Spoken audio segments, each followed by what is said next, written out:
Bien, pues comenzamos la escuela bíblica, como he dicho, y la escuela bíblica se titula Fundamentos básicos para la vida de un cristiano. Y estamos en la lección 7, en la parte 16, que el título es ¿Quiénes somos y qué tenemos en Cristo? Y como he dicho, voy a hacer un pequeño resumen. Cuando nos convertimos, recibimos una nueva vida, somos nueva creación en Cristo. Y además de recibir esa nueva vida, entramos en una nueva relación con Dios, le conocemos de otra forma, de otra manera, porque pasamos, cuando aceptamos a Jesucristo como Señor y Salvador, pasamos a formar parte de su familia, somos sus hijos, y claro, hay un trato diferente, hay un trato de padre con hijo. Y esa nueva relación con Dios también conlleva que hemos sido transformados de gloria en gloria en la misma imagen como por el Espíritu del Señor. Como dice el versículo clave de toda esta meditación, que está en 2 de Corintios capítulo 3, verso 18, que dice: por tanto nosotros todos, mirando a cara descubierta, como en un espejo, la gloria del Señor, somos transformados.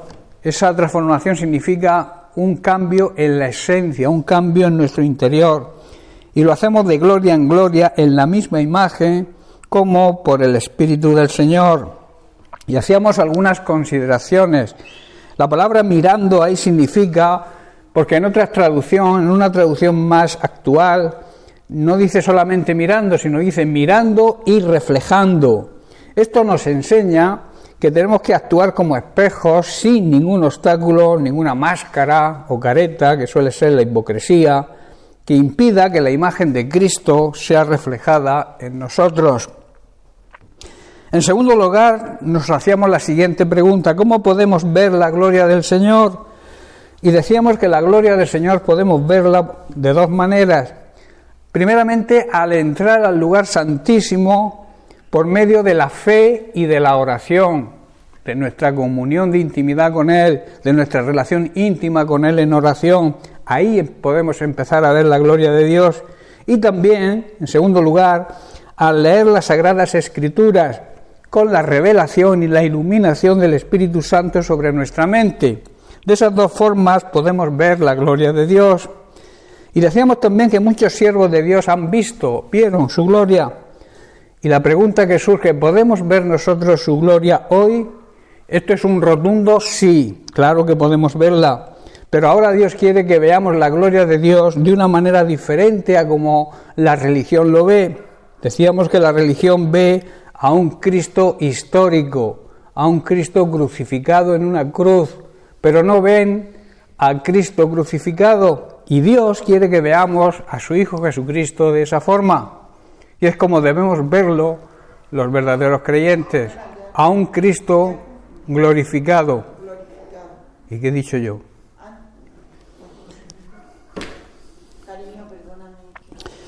En cuarto lugar, somos transformados. El texto clave que hemos leído dice que nosotros, mirando a cara descubierta, vemos la gloria de Dios y así somos transformados por el Espíritu Santo. Es el Espíritu Santo quien nos transforma. El propósito de Dios es transformarnos hasta llegar a tener la misma imagen de su Hijo Jesucristo.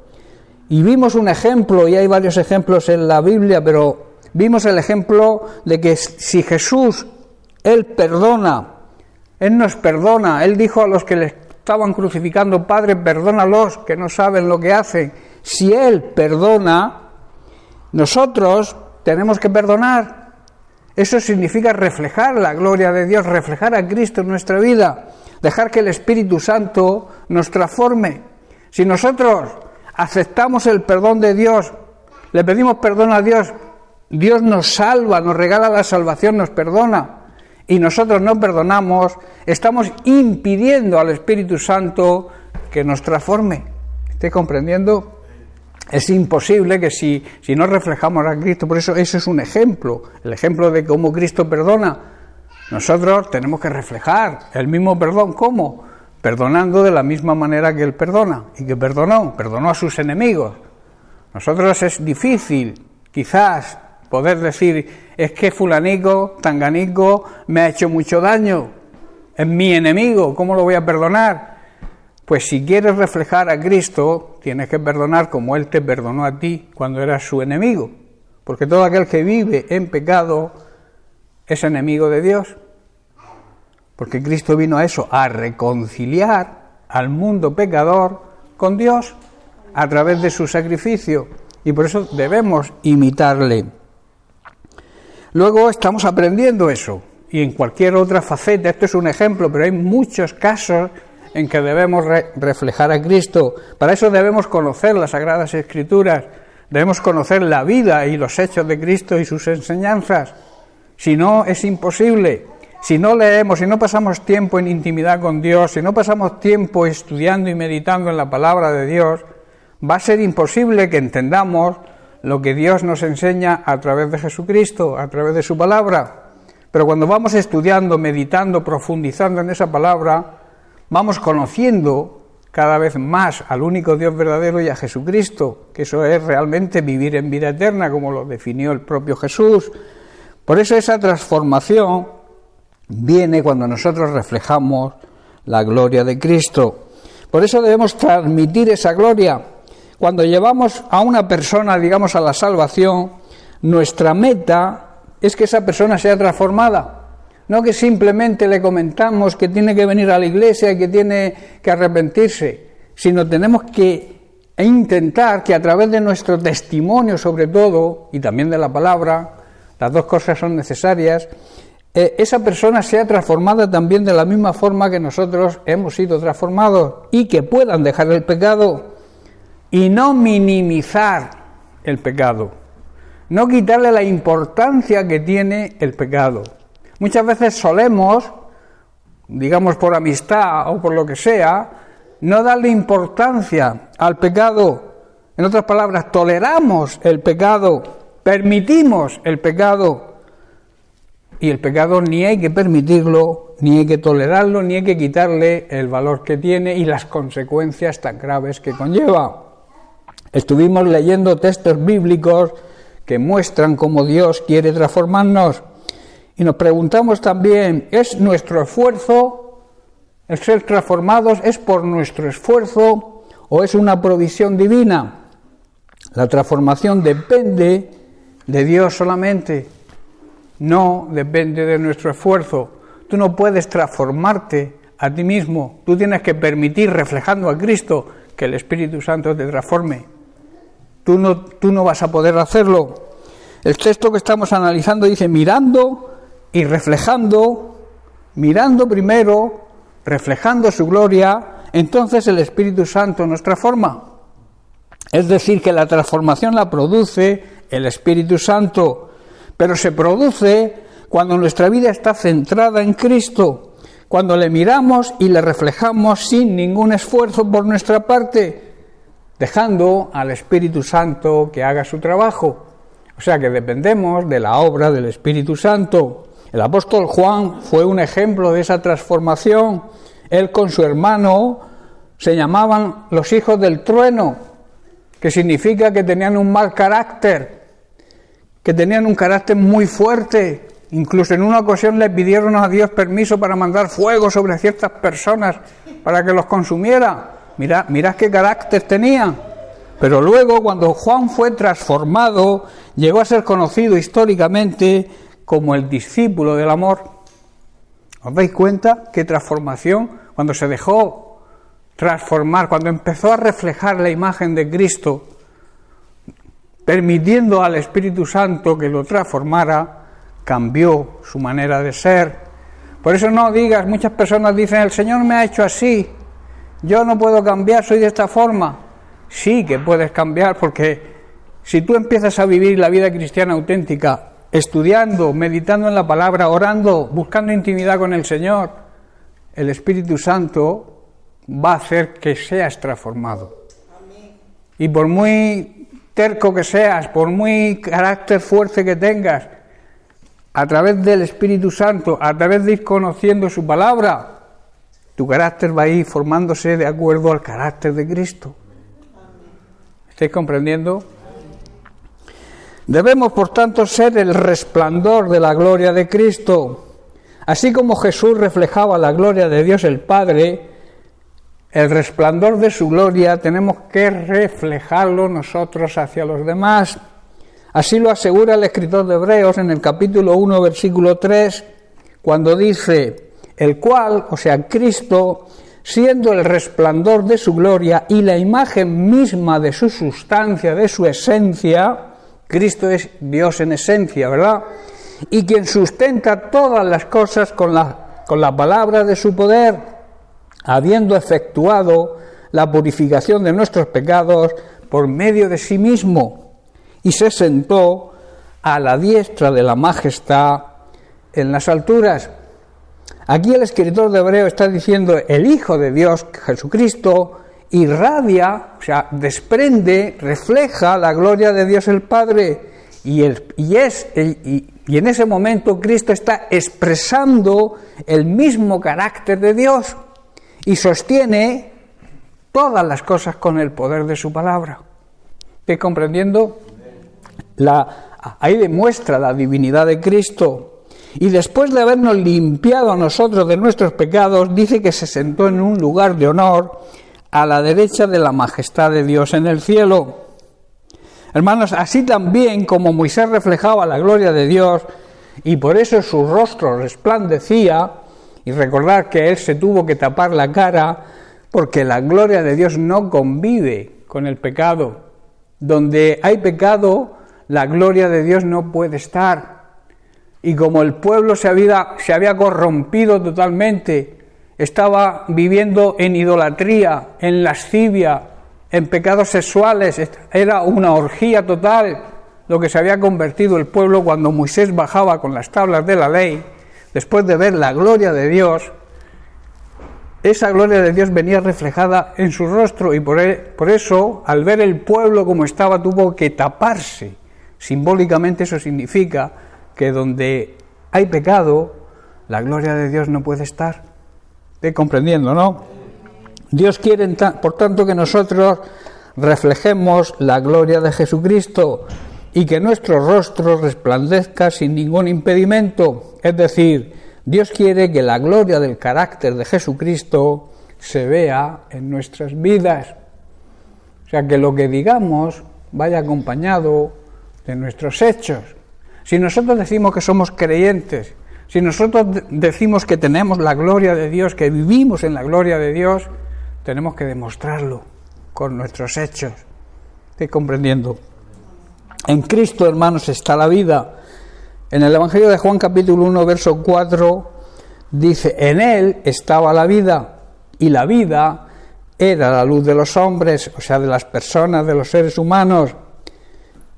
Así como la luz de una lámpara resplandece en medio de las tinieblas, en Jesús estaba la vida de Dios, y su vida era la luz que alumbra a las personas. Las personas suelen vivir, cuando no conocen a Cristo, suelen vivir en oscuridad.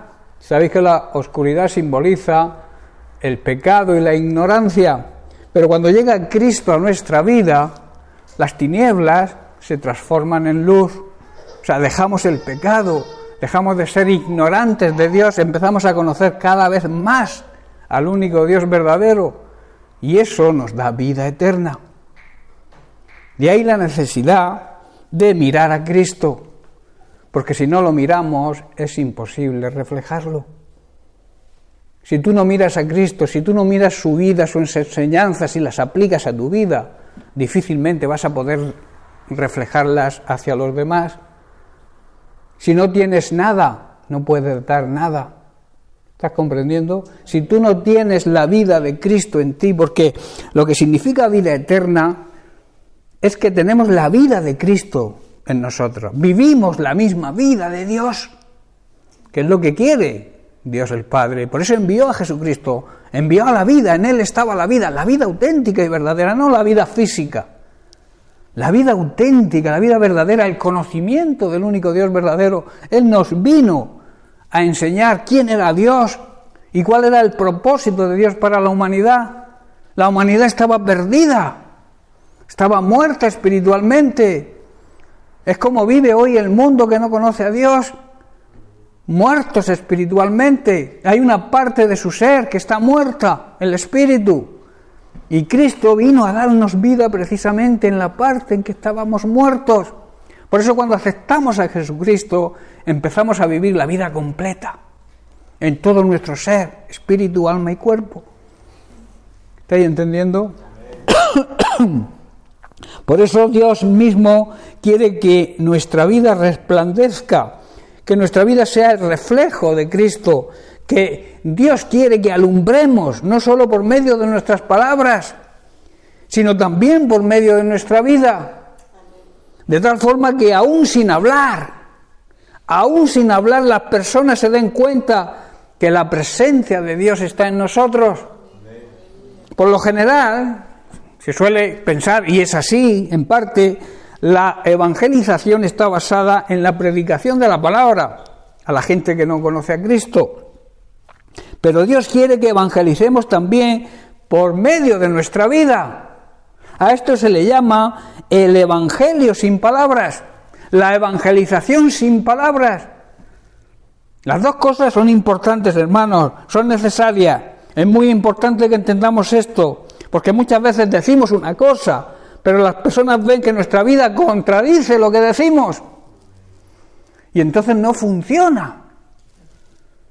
La gente no acepta a Cristo, rechaza a Cristo porque no le estamos presentando a ese Cristo glorificado en nuestra vida.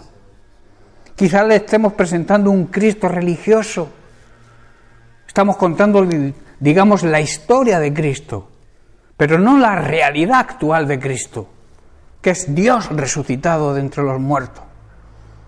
Y ellos tienen que verlo reflejado en nuestra vida. Que lo que prediquemos sea acompañado siempre con lo que digamos, con lo que hagamos.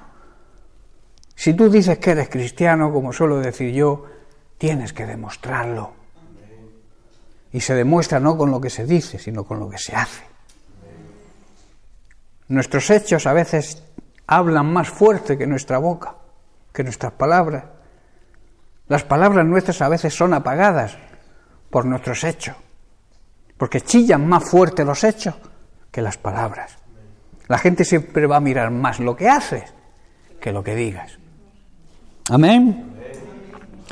Si vivimos santamente, hermanos, en el trabajo, en la escuela, en el instituto, en la calle, en cualquier circunstancia de nuestra vida, si vivimos santamente, si vivimos de la manera que debemos vivir, querrán saber en qué creemos. Las personas querrán, vosotros en qué creéis, porque veo que os comportéis distinto a como nos comportamos otros. Entonces, esto será una oportunidad, hermanos, para evangelizar, para testificar de lo que Dios ha hecho en nuestra vida. Siguiente consideración. Este versículo que estamos trabajando dice que vamos de gloria en gloria. ¿Qué significa de gloria en gloria? Dios quiere transformarnos de gloria en gloria.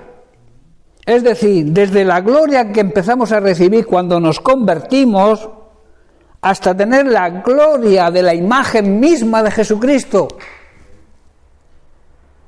O sea, es un progreso. Empezamos a recibir la gloria. ¿Y cuándo se va a acabar esa gloria? Cuando llegue Jesucristo y nosotros hayamos alcanzado la madurez de parecernos plenamente a Jesucristo.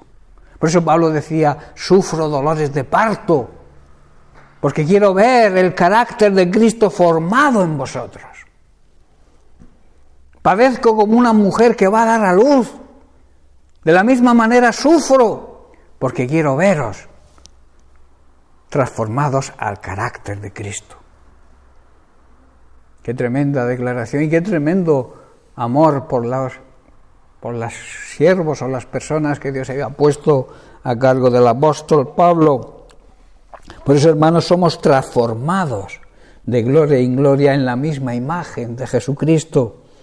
Hermanos, así como en la vida natural vamos cambiando, vamos pasando por diferentes etapas, somos bebés, luego somos niños, jóvenes, adolescentes, adultos y por último somos ancianos. en la vida espiritual también vamos siendo transformados así, de esa misma manera, de una dimensión de gloria a otra mayor gloria. Vamos creciendo en gloria, como se refleja en la vida desde que nacemos hasta que nos morimos. Vamos reflejando cada vez más el carácter de Cristo.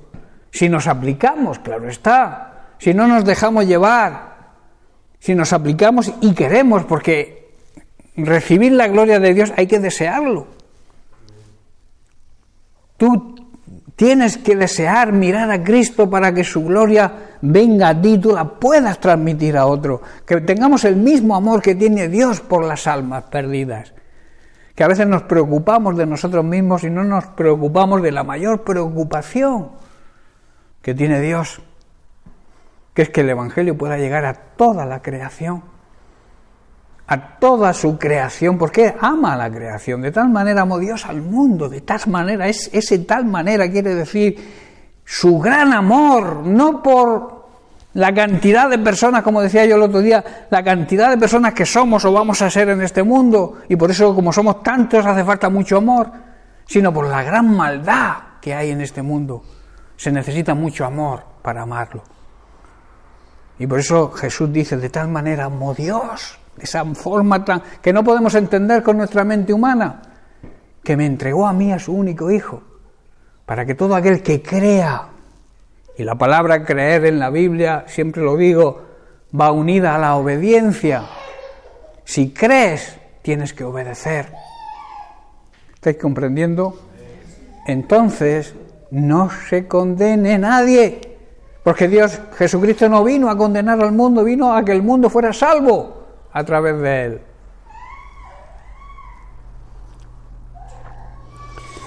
Al vivir, hermanos, mirando y reflejando a Cristo, el Espíritu Santo nos va transformando de gloria en gloria.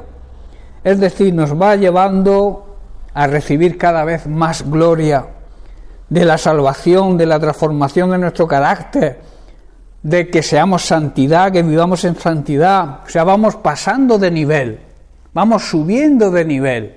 Eso es lo que significa de gloria en gloria. Es decir, Dios nos va llevando de una gloria a otra mayor. O sea, cada vez vamos teniendo más y más gloria. Pero vuelvo a repetir, para eso debemos desearlo nosotros. El Espíritu Santo trabaja si tú lo dejas que trabaje. Y hemos dicho que es el Espíritu Santo quien nos transforma. Pero el Espíritu Santo, que es Dios, es muy gentil, no va a forzar tu voluntad. Tú tienes que desear ir recibiendo cada vez más gloria de Dios. Con el propósito no de quedártela para ti, sino reflejarla al mundo, a las personas que no le conocen. Esa debería ser nuestra mayor, responsabilidad y nuestra mayor decisión para poder obedecer el gran mandamiento de la gran comisión. Y mandamiento y predicar. ¿A quién? A todo el que se ponga por delante. Y entonces dice, y el que creyere y fuere bautizado, o sea, anduviera en obediencia a la palabra de Dios, entonces será salvo. Pero para eso nos necesita a nosotros. Por eso la Biblia enseña que somos el cuerpo de Cristo, espiritualmente hablando. Y Dios hace las cosas a través de su cuerpo. Jesucristo, en su cuerpo físico, cuando anduvo por esta tierra, por Palestina, en presencia física, pero ahora ¿cómo se manifiesta Cristo a la humanidad? A través de su cuerpo, a través de su iglesia. Su iglesia es la que tiene que hacer la obra de Cristo. Dice, a mí se me ha dado el ministerio de la reconciliación y ahora os lo transmito yo a vosotros. ¿Verdad? Por eso dice que se nos ha dado a nosotros el ministerio, el trabajo de reconciliarnos entre nosotros, estar reconciliados entre nosotros y también de reconciliar a las personas que están, peleadas con Dios, que hagan las paces con Dios y puedan recibir la salvación y puedan andar de gloria en gloria y pueda el Espíritu Santo transformarlas también. ¿Estáis entendiendo, no? Por eso el propósito eterno de Dios es que recibamos su gloria y la expresemos. Y esto está maravillosamente presentado en el versículo bíblico que estamos considerando, ya que así como un espejo recibe los rayos de la luz y los refleja del mismo modo, los creyentes actuamos como espejos, mirando al Señor, recibimos los rayos de la luz de su gloria y luego las reflejamos y las exponemos a los demás. Ese es nuestro trabajo, hermanos. Este proceso es continuo y dura toda nuestra vida. Y además en cualquier lugar donde estemos. La gloria no tenemos que reflejarla solo aquí en la iglesia poniendo cara de santos. Un día en la congregación miramos y expresamos y crecemos espiritualmente. Aquí en la congregación, ¿no? A otro día en nuestra casa volvemos a mirar, expresar y crecer espiritualmente. En el trabajo y en nuestras actividades cotidianas lo mismo. Tenemos que ir de gloria en gloria en todas nuestras actividades cotidianas. Estemos donde estemos, tenemos que reflejar la gloria de Cristo. Si la reflejamos aquí, ¿qué resultado tenemos? Si ya todos somos salvos. Aquí está bien que se refleje la gloria de Cristo. Pero debemos reflejarla fuera, donde están los incrédulos, para que tengan la oportunidad de convertirse y tengan la oportunidad de que el Espíritu Santo los transforme. Por eso tenemos que reflejar la gloria de Cristo en todos los ámbitos, en todas las actividades que tengamos. En el colegio, en el instituto, en el trabajo, en la calle, en el hipermercado. Todos sitios. Tienen que ver en nosotros a Cristo. De esta forma, hermanos, vamos siendo transformados continuamente de gloria en gloria hasta llegar a tener la misma imagen de Cristo. Dios quiere que expresemos el amor, la misericordia, la santidad, el poder, la verdad, la paz y el mismo control que en medio de situaciones difíciles siempre demostró Jesucristo. Por eso yo siempre suelo decir que cuando tú tengas que reaccionar ante cualquier circunstancia, te hagas la siguiente pregunta: ¿qué haría Cristo en esta situación? Porque a veces nos precipitamos, y cuando nos precipitamos nos equivocamos. Tenemos que buscar siempre la sabiduría que está en la palabra de Dios, que está en Cristo, y preguntarnos: ¿qué haría Cristo? Si tú conoces a Cristo, si tú conoces cómo actuaba, si tú lees su historia, vas a saber cómo reaccionaba Cristo en cada circunstancia. Porque Él pasó por cualquier circunstancia que podamos pasar nosotros, Él la vivió y la pasó. Entonces, cuando nos planteamos esa pregunta, somos sabios. Tenemos el temple, la paciencia. La paciencia a veces no es ir lento, sino tomar el tiempo para escuchar a Dios y entonces poder tomar la decisión correcta. Bien, esto habla de santidad, hermanos. Todo lo que estamos planteando para esto es necesario la santidad. Y quiero empezar, porque quizá hoy no termine, porque el tema de la santificación es muy extenso. Primeramente tenemos que entender que la santificación es un derecho que tenemos los hijos de Dios. Entre muchos derechos que tenemos, quiero hoy hacer énfasis en la santificación. Nuestra responsabilidad como hijos de Dios es creer y confiar plenamente en sus promesas y permanecer firmes en los derechos que hemos recibido al adquirir el derecho legal de ser hijos de Dios. ¿Estoy comprendiendo? Al ser adoptados por Dios, los hijos tienen derecho a una herencia, ¿verdad? Pues con Dios ocurre lo mismo. Cuando nos convertimos en hijos de Dios, tenemos ciertos derechos. Y uno de los más importantes es la santificación. Cristo nos santificó con su muerte. y su sacrificio. Cuando nosotros aceptamos el sacrificio de Cristo, cuando entendemos lo que Jesucristo hizo por nosotros, lo reconocemos como nuestro Señor y Salvador personal, somos hijos. Y entonces recibimos la herencia. Y una de las cosas principales de la herencia de Dios es que nos santifica. Somos santificados. Pero surge la pregunta, ¿cómo vamos a sacar provecho de este derecho si no lo conocemos? Porque se habla mucho de la santificación y de la santidad, pero ¿sabemos realmente lo que significa?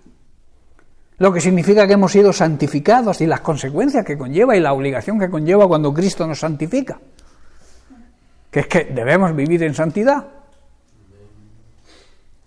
Esa es la consecuencia que debemos seguir. Si Cristo con su sacrificio nos ha santificado, nuestra obligación es vivir en santidad. ¿Estáis entendiendo, verdad?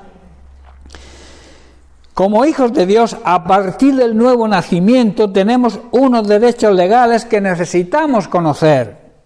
Hay una verdad aquí central, que es que a partir de que una persona pasa a ser un hijo de Dios, Satanás pierde todos sus derechos sobre esa persona. Los derechos que le cedió Adán y Eva en el Edén, al pecar. ¿Estáis entendiendo? Antes de convertirnos, quien tenía derecho sobre nosotros era el diablo, era Satanás. Porque Adán, el primer hombre, pecó y le entregó los derechos que tenía como hijo de Dios. Se los entregó a Satanás. Y Satanás puso sus condiciones. ¿Estáis comprendiendo? Entonces, con la obra redentora de Jesucristo, nuestro Dios Todopoderoso nos devuelve, nos hace recuperar los derechos legales perdidos en el Edén. Ninguna persona puede andar confiadamente en la verdadera vida espiritual hasta que reconozca su posición, su derecho legal en Cristo. ¿Estáis entendiendo? Tenemos que saber cuál es nuestro derecho legal al ser hijos de Dios. Tenemos que ir subiendo de nivel, hermanos, para eso está la escuela bíblica, para que vayamos aprendiendo, porque a veces conocemos las cosas pero no profundizamos y realmente no entendemos lo que significan ciertas cosas y ciertos derechos que tenemos como hijos de Dios. Ese derecho legal que perdimos por el pecado lo restableció Cristo con su muerte y su gloriosa resurrección. Los derechos que dan esta posición, hermano, se reciben por la gracia de Dios, no por nuestros méritos. No tenemos ningún mérito. El mérito lo consiguió Cristo. Nosotros simplemente aceptamos lo que Cristo hizo y lo reconocemos como nuestro Señor y Salvador, y eso nos da derecho legal, que es que la gracia de Dios se manifieste en nuestra vida con la santificación, que es una de las cosas que heredamos los hijos de Dios, el ser santificados. Hay un concepto básico sobre la santificación. Santificación significa separado del mundo, de toda contaminación mundana. Cristo nos saca del mundo. También significa estar apartado para ser dedicado al servicio de Dios. Eso es lo que hace Cristo cuando le aceptamos, nos santifica en ese sentido. Nos pone en una condición favorable para dedicarnos a servir a Dios, que es un gran privilegio, un gran honor, pero también una gran responsabilidad. No se puede servir a Dios de cualquier forma. No se puede servir a Dios en pecado. Tú puedes hacerlo, pero no sirve de nada. Dios no te va a usar en su obra si no vives santificado por Cristo. si no has sido santificado por Cristo, si no has sido regenerado por la obra del Espíritu Santo, Dios no te puede usar. ¿Estás comprendiendo? El creyente, al nacer de nuevo, es santificado por Dios, tiene un nuevo lugar espiritual de privilegio junto a Cristo, quien está hoy, ¿dónde está Cristo? A la diestra del Padre en los lugares celestiales. Y ahí donde estamos tú y yo simbólicamente, espiritualmente estamos sentados con Cristo porque somos su cuerpo. Y nos ha santificado. Y puesto que somos santificados y vivimos en santidad, podemos estar cerca de Dios. Porque el pecado nos aleja de Dios. Dios no convive con el pecado. Por eso Cristo murió, para santificarnos. ¿Vais comprendiendo lo que significa que Cristo nos santifica con su muerte? Así Pablo lo expresa, porque esta condición nadie la puede cambiar. Está estipulada por Dios, que la muerte de Cristo, cuando la recibimos, la aceptamos, nacemos de nuevo. Hemos sido perdonados, hemos sido salvados. Esa es una posición, la posición de ese privilegio de ser santificados no lo puede cambiar nadie. Pablo en Efesios capítulo 2, a partir del verso 4 nos dice: pero Dios, que es rico en misericordia, por su gran amor con que nos amó, aún estando nosotros muertos, esa muerte significa espiritualmente, en pecados, dice, nos dio vida. ¿Cuándo nos dio vida? Con la resurrección de Cristo. Cuando Cristo resucitó, nosotros recibimos esa vida. Por eso no la religión, el diablo tiene a Cristo en la religión colgado en un madero. Pero nosotros resucitamos cuando Cristo resucitó. De esa muerte espiritual que vivíamos. Si Cristo no hubiera resucitado, no la hubiéramos recibido. Cristo hubiera padecido igual, hubiera muerto igual por nosotros, pero si no hubiera resucitado, nosotros seguiríamos muertos espiritualmente. Amén. Dice así, juntamente con Cristo, por gracia, por un regalo de Dios sois salvos. Y luego el versículo 6 dice, y juntamente con Él, ¿os dais cuenta? Juntamente con Él, ¿qué hizo? Nos resucitó. Nos hizo sentar en los lugares celestiales con Cristo Jesús. Y en Efesios capítulo 1, versículos 1 y 2 también Pablo dice, Pablo, apóstol de Jesucristo por la voluntad de Dios, a los santos, le escribe a los santos, a las personas que habían sido santificadas en Éfeso. O sea, no hay que morirse para ser santo como la religión enseña. Pablo no le escribió a personas muertas, le escribió a los hermanos en Éfeso, a los santos lo llama. ¿Por qué? Porque habían sido santificados y Cristo ya había resucitado. Y por eso eran santos. Dice, y fieles en Cristo Jesús que están en Éfeso, gracias y paz a vosotros de Dios nuestro Padre y del Señor Jesucristo. Hermanos, la gracia de Dios y su paz son para aquellos creyentes que han sido puestos aparte. Han sido, iglesia significa precisamente eso, llamados afuera, sacados del mundo. La palabra iglesia significa eso. Por eso dice que han sido puestos aparte, que significa santificados, separados por Dios, y que en su manera de conducirse en la vida se mantienen firmes, constantes y fieles en la fe, y así dan fruto.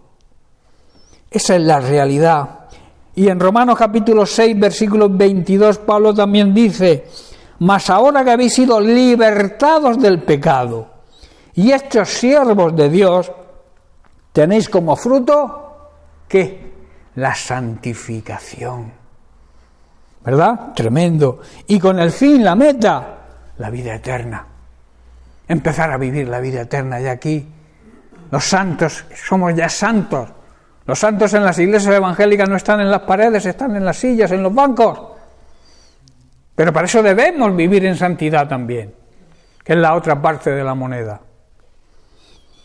Al arrepentirnos en manos de nuestros pecados y aceptar a Cristo como Señor y Salvador, quedamos libres de la mayor atadura que existe, que es el pecado, y nos hemos hecho esclavos de Dios. ¿Qué palabra, digamos, esclavos? La gente dirá, esclavos, qué cosa más fea, ¿no? Pero alguien dijo que ser esclavo de Dios es la persona más libre que pueda existir. Porque dejamos nuestra vida y dejamos que Cristo conduzca la nuestra. Yo tengo una predicación sobre mi vida, sobre mi testimonio, que la tengo titulada, que algún día la compartiré, Cristo arruinó mi vida. Cristo arruinó mi mala manera de vivir y me dio una vida nueva. Entonces así de entrada suena mal, ¿no? Cristo me arruinó. Sí, Cristo me arruinó mi vida y me dio una nueva vida, mucho mejor que la que llevaba, ¿verdad? Por eso Cristo nos santifica. Y quiero hablar ahora de la segunda cara de la moneda, porque el significado de santificar se vincula a dos ideas dominantes. La primera es que lo que es apartado es separado y consagrado para Dios. Eso es lo primero, que Cristo, la santificación significa eso, que somos apartados, separados y consagrados para el servicio de Dios. Y la segunda parte es la transformación ética, moral y religiosa que corresponde a aquellos que entran en esa relación de intimidad con Dios. Uno es lo que Dios nos ofrece y segundo es lo que nosotros tenemos que hacer. ¿Estás comprendiendo? O sea, la segunda idea viene como consecuencia de la primera. Y la primera idea nos compromete a vivir en la segunda. ¿Entendéis? O sea, el ser santificados por Cristo nos compromete a nosotros a vivir en santidad. ¿Estáis comprendiendo, no? Así lo entendéis mejor. Dios es santo en majestad y no puede relacionarse con el pecado.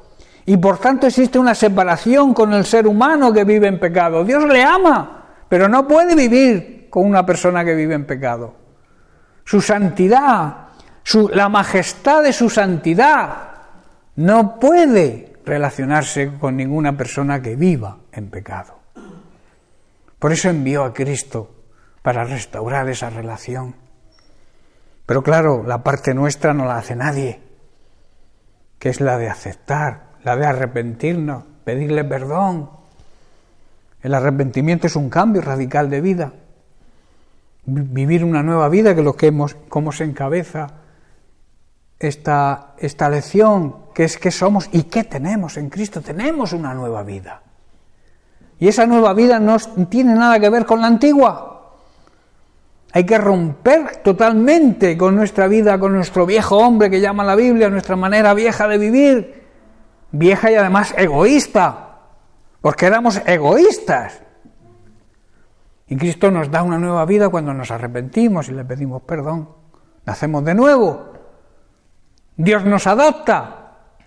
Y entonces recibimos el derecho de hijos. Y como estamos estudiando, el principal derecho es nuestra transformación, nuestra santificación. En el Nuevo Testamento hallamos también un doble uso y complementario del concepto de santificar. Jesucristo nos santifica con su sacrificio, y la santificación, el otro uso, la vida de santidad que debe llevar todo creyente verdadero. La idea de consagrarse enteramente a Dios sigue hoy vigente, no es algo que haya pasado a la historia, está vigente hoy. Y es una obligación de cada creyente verdadero vivir en santidad. Por eso si no vives en santidad, cambia ya de forma de vivir. Empieza a vivir la santidad que Dios nos exige. Que no quiere decir que no tropecemos de vez en cuando, que no pequemos, Porque pecado es fallar en algo, y todos fallamos, todos los seres humanos fallamos, todos somos pecadores, la Biblia lo enseña así. Pero si eres un verdadero cristiano, cuando cometes ese error, ese fallo, ese pecado, sientes algo por dentro de haber ofendido a Dios, no miedo a la condenación ni miedo a las consecuencias de lo que has hecho, sino porque has ofendido a tu Dios, te sientes mal y entonces te arrepientes y pides perdón a Dios, y después si has ofendido a alguien y Jesucristo está sentado a la diestra del Padre, está diciendo, Él se ha arrepentido, yo pagué el precio por ese pecado, y entonces ahí se restaura de nuevo la relación. Lo que no hay restauración es cuando consentimos en vivir continuamente en pecado. Ahí sí que no hay reconciliación. Y ahí hay un grave peligro que corremos. Eso es como el que va... Yo a veces, cuando veo a alguna persona que va en pecado, la veo andando por un alambre y con un precipicio abajo. ¿Verdad? Que en cualquier momento pierdes el equilibrio. ¡Bum! Se terminó todo. En cualquier momento que vives tú en el alambre, en el pecado, viene Dios, viene Jesucristo en su segunda venida y al abismo. O partes con el Señor. ¿Quién puede asegurar un segundo de vida? Nadie. Por eso, ¿por qué correr ese peligro y ese riesgo? Pudiendo vivir en santidad, como consecuencia de la santificación que Dios nos ha hecho con su muerte y su resurrección, hemos sido apartados, hemos sido sacados del mundo por la misericordia de Dios. El amor de Dios nos constriñe, hermanos. El amor de Dios nos obliga. El amor de Dios crea responsabilidad en nosotros. Ese amor incondicional, ese amor que no podemos medir con nuestra mente humana, no podemos perderlo. Hay personas que después de toda una vida en el Señor son tentados y caen en la tentación. No se dan cuenta del peligro que corren. Por eso Jesús, porque la idea de consagrarse, hermanos, como he dicho, sigue hoy vigente, es una obligación de cada creyente. Jesús, en Mateo capítulo 23, acusa a los escribas y fariseos de darle prioridad, de darle importancia a lo santificado y no a quien santifica. ¿Estáis comprendiendo?